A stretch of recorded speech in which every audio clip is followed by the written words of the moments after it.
By now you should understand the impact of supply and demand on labor, at least in a theoretical way.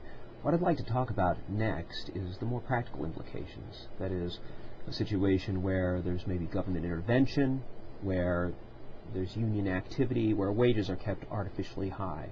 And what options do businesses have in such conditions? Well, here's option A.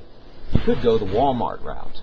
You could bust unions wherever you can, create conditions in which low wages are the norm. Like in Canada, they started a union, and then Walmart decided to shut down the store and reopen somewhere else. They actually have training videos that are like campaign commercials. They're designed to brainwash workers so they can't start unions. Then they have a constant pool of applications. Just about anybody can stock goods. This keeps the labor supply high because Walmart workers are very interchangeable. It naturally lowers the value of the jobs. And they say things like, your shift ends in 30 minutes. Could you stock these 4 baskets? The employee then says, well, that'll take 2 hours. The manager then turns to them and says, well, we could get somebody else to do it. And what does that mean in practice? Implicitly, it means we'll give you fewer hours next week if you don't. Anyone can replace you. And Walmart refuses to give overtime, so people get paid $7 for 40 hours a week instead of the 45 to 50 that they are really working. So the $7 actually becomes $6.50 or $6 or lower.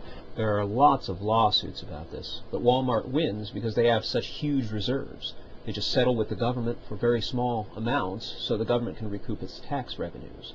This isn't just in the interest of Walmart, although they go to extremes. It is the prerogative of all businesses to, as legally as possible, lower the cost of labor, even if it means devaluing it. If devaluing your labor supply in America fails, there's always option B. You can consider moving some of your operations overseas. The reason why is that business people, just like consumers, want to get the best product for the lowest price. If they believe they can get a better product, labor, at a cheaper price overseas, they will. So your auto worker in the U.S. loses the job here as it shifts internationally. And heck, your customer service workers are losing their jobs here too. These jobs go to countries where they don't have the same wage regulations and labor standards as we do.